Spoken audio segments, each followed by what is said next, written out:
Bom, as 3 coisas que se você errar, você vai ferrar na vida é o seguinte, Geraldo. Primeiro, a pessoa com quem você vai casar. Se você escolher a pessoa errada, você vai se ferrar. Imagina tu casado com a pessoa errada. Então a gente que escolhe. É, claro, evidente. E tu tem que escolher. Não tem esse negócio do cupido. Não, que cupido? Você já viu o cupido? Você não tem o lance do cupido pegar no coração e soltar a flechinha de longe? Ah, isso aí é bonitinho, mas não funciona. O segundo ponto é você escolher o seu trabalho. Se você errar isso, você se ferrou também. Né? Imagina tu fazer uma coisa que tu não gosta. A vida inteira, que você passa mais tempo no trabalho do que em qualquer outro lugar. A terceira coisa é o lugar onde você vai morar. Pode parecer simples. Pode ser uma coisa assim que as pessoas não pensam muito que isso pode ferrar você. Mas imagina tu morar num lugar que tu não gosta, um lugar que te... E isso acontece muito com as pessoas que, por conta de um emprego, ficam agarradas a um local, a um lugar. Veja você morava em Santos, você veio e se mudou para o Alphaville. Isso foi bom ou foi ruim? Você gostava de Santos, mas... Então, assim, se você tivesse dito, não, eu vou ficar aqui, não sei o quê. Então, isso é extremamente importante e as pessoas não consideram isso. Eu e a Fabiana, por exemplo, a gente decidiu morar nos Estados Unidos. Por quê? Porque a gente gosta de lá. Tem todo um lobby pra gente vir morar pra Alphaville. É mesmo? Não vem. Mas ninguém tá te chamando vocês pra vir pra Alphaville? Tem um lobby. Tem um lobby rolando. É, um lobby rolando, tá, mas não tem essa possibilidade, porque no Alphaville tem mosquito. E a tua relação com o mosquito? É zero, sem chance. E aí vem a quarta coisa. Vai. A quarta coisa que se você errar na vida, você vai se ferrar, é o seguinte, escolher um lugar que tem mosquito. Tá ferrado. Isso já é groselha. Jacob, você acredita em Deus? Não. Não acredita em Deus? Não. Veja bem. Eu parei de acreditar em Deus há muito tempo. Respondi. Por quê? Porque é o seguinte, presta atenção. Acreditar é uma coisa da mente. Certo? Certo. Acreditar. Quando você acredita numa coisa, você também pode não acreditar. Ok. Então, quando você acredita em Deus, você acredita no que exatamente? Você acredita numa ideia. Você acredita num conceito. Então, quando você acredita numa coisa, você tem que ter um conhecimento que baliza esse teu acreditar. E isso Tomás de Aquino já dizia na Suma Teológica. Ele dizia que Deus não é compreensível. Você não pode compreender a Deus. Você só pode sentir a Deus.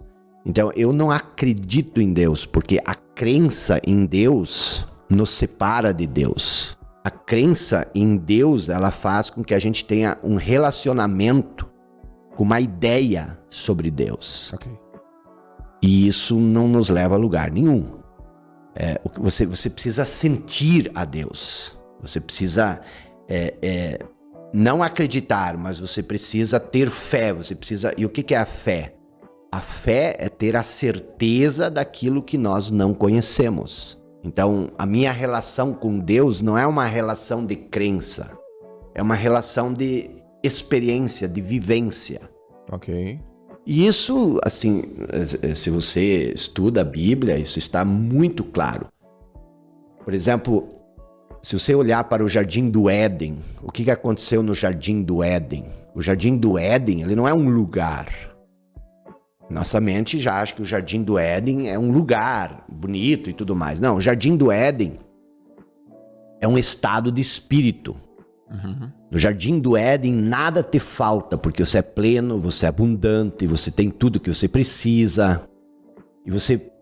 E o que te dá isso? A intimidade com Deus. Então o que acontece? Na intimidade com Deus, você está no Éden, você se sente pleno, você se sente abundante, você se sente perfeito, tá? E quando é que nós fomos expulsos desse estado de espírito de plenitude? Quando nós comemos a fruta do conhecimento. O que é comer uma coisa? Quando você come uma coisa, você toma posse disso. Aquilo que você come, você se torna. Certo. Isso é literal, né? Se você come muita porcaria, você se torna fisicamente sem muita habilidade, para não dizer você se torna uma porcaria. Então o que acontece? Quando você come a fruta do conhecimento, aí você conhece. E quando você conhece, você se separa. O conhecimento, ele nos fragmenta. Observa a ciência. A ciência, ela é cada vez mais fragmentada. Você começa primeiro a olhar para uma árvore, mas se você vai se aprofundar, e isso não tem nada de errado. Aí você vai estudando cada vez mais fragmentos. Mas quando isso se trata em relação ao ser humano, o ser humano ele passa a se identificar com esse conhecimento. E essa identificação te separa daquilo que você conhece. Vou te dar um exemplo. Quando você vê uma rosa desabrochando no jardim da sua casa, você de relance vê aquela rosa bonita e você se desliga dela. Você diz, já sei, uma rosa, olha que rosa bonita. Agora tu imagina se você nunca tivesse visto uma flor na vida, uma rosa. E de repente você entrasse no seu jardim e ali estivesse aquela rosa vermelha. Você ia chamar os vizinhos, você ia chamar todo mundo, porque aquilo ali é diferente. Então a gente perde a relação com Deus quando você transforma Deus numa ideia. E preste atenção, se tu analisar isso por todo o viés, olha a prepotência que existe quando eu digo, Joel, eu acredito em ti. Isso significa que eu estou separado de você, mas ao mesmo tempo te julgo e dou veredicto. Eu acredito em ti. Então a humanidade, ela vive separada de Deus. Por quê? Porque ela passou a idolatrar, a amar, a seguir um conceito, uma ideia de Deus. Mas presta atenção, foi isso que nos separou de Deus no Éden. Quando nós nos apossamos do conhecimento, nós fomos expulsos do paraíso. E antes de ser expulso, o que a Bíblia conta? Nós nos vimos nus. Nós estávamos nus. O que é a nudez? A nudez significa vergonha, significa fraqueza. É um significado da parábola contada ali no início da Bíblia. E quando a gente se apossa do conhecimento, a gente se separa do nosso poder interior. E esse é um grande problema da humanidade. Porque a humanidade saiu da essência e foi para a mente. Vou te dizer, você é um cara muito inteligente, com muito conhecimento. Você julga isso como uma coisa positiva, neutra, negativa, positiva por alguns aspectos, negativa? O quê? A questão do conhecimento. Não. Nesse quesito que a gente está abordando agora, você julga isso...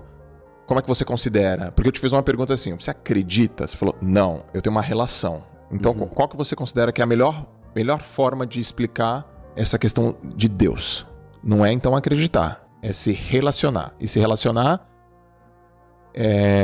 é por meio da essência. E não pelo meio da, vamos dizer assim, sapiência. Exato. Mas foi isso que Jesus veio nos ensinar. Entendeu? Jesus, presta atenção. Qual é o problema do conhecimento? Você é um cara... Boa. Qual é o problema? Boa. Qual é o problema do conhecimento? Você é um cara que tem muito conhecimento. Joel J é um cara que tem muito conhecimento. Te admiro muito por isso. Agora deixa eu te fazer uma pergunta. E eu busco ele o tempo todo. Agora, se tua vida dependesse do teu conhecimento, quanto tempo tu ia sobreviver? Se a minha vida cara, eu não sei essa resposta. Não, por exemplo, todo o teu sistema, o coração, tudo isso parasse de funcionar e agora você vai ter que se virar com o teu conhecimento. Quanto tempo você sobreviveria? Se parasse... o tempo de uma apneia. 3 minutos, né? Nem isso de repente. E se o mundo parasse de girar e agora o Joel J vai ter que orquestrar toda essa inteligência, porque o que acontece? Presta atenção. Charles Darwin, Ele criou um ponto de ruptura na história da humanidade, quando ele descobriu a evolução da espécie. E não tem erro nisso. É de fato assim. Só que ele cometeu um grande erro. Achar que isso acontece por acaso, sem propósito. Ele não aceitava a ideia de que tinha uma inteligência maior, subjacente, que orquestrasse isso. Então, qual é o problema do pensamento, do conhecimento? O problema... Na cabeça dele veio por conta da evolução, né? É uma concepção evolucionista, né? Exato. Só que ele tirou essa inteligência subjacente. Tipo, as coisas vão evoluindo ao acaso, sem propósito. E aí, numa sacada só, ele tirou o propósito do universo. Ele deixou os seres humanos e o mundo sem propósito. E aí os filósofos, os pensadores, diante dessa nova realidade, começaram a dizer o seguinte: Nietzsche disse Deus está morto. E agora? Agora os seres humanos vão ter que criar, inventar um novo propósito, porque o que eles tinham como propósito morreu. Só que isso não funciona. Você mesmo diz, não funciona você inventar um propósito, entendeu? Para a humanidade, para o mundo. Você tem que sentir isso dentro de você, entendeu? Então, o que acontece? Qual é o problema do conhecimento? O problema do conhecimento não é o conhecimento em si. O problema é essa pequena disfunção que ocorre quando você passa a se identificar com o conhecimento. Porque aí você se torna o conhecimento. E aí você se limita. Quando perguntaram para Einstein, ele já velhinho, se você pudesse fazer um pedido de uma coisa, o que seria isso? Ele disse, eu queria conhecer a mente de Deus. Entendeu? O que um Einstein, que no início da vida dizia ateu, o que ele queria dizer com isso? O que acontece? Quando Jesus, vou falar de Jesus, que Jesus é um cara muito respeitado, muito idolatrado, um cara assim que mudou a história da humanidade e tal. Se você pergunta... O Jesus fazia milagres, coisa que ninguém conseguia fazer. Uhum. E os apóstolos diziam para ele o seguinte: cara, onde é que nós vamos poder fazer isso? O que tu faz? Jesus não disse para eles: vocês são muito burros, vocês não estudam, vocês não leiam, vocês deveriam de ler os livros que eu leio, vocês deveriam de fazer mais curso. Vocês têm que estudar mais, vocês têm que ir na faculdade. Não, ele diz o seguinte: vocês são homens de pouca fé. Vocês são homens de pouca fé. Se vocês tivessem um pouco mais de fé, vocês poderiam fazer tudo que eu faço e muito mais. Agora pense comigo. O que é a fé? E eu quero saber, e além do que é, se ela é ensinada. O que é a fé? E o que é o conhecimento? A razão e a fé, elas não andam juntas. Por quê? Uhum. Porque a razão exclui a fé. Uhum. E os seres humanos são um fracasso. Os seres humanos são um fracasso. Se você olhar, Joel, pro brasileiro, 60% dos brasileiros, apesar de acreditar que eles são filhos de Deus, eles não conseguem ganhar mais do que R$2.600, R$2.500 por mês. Por que eu estou dizendo isso? Porque ganhar dinheiro é uma troca. Ok. E se você não tem nada para trocar, ninguém vai te dar dinheiro. Perfeito. Então, se você não tem poder para criar um objeto de troca, você não vai receber nada em volta. Então,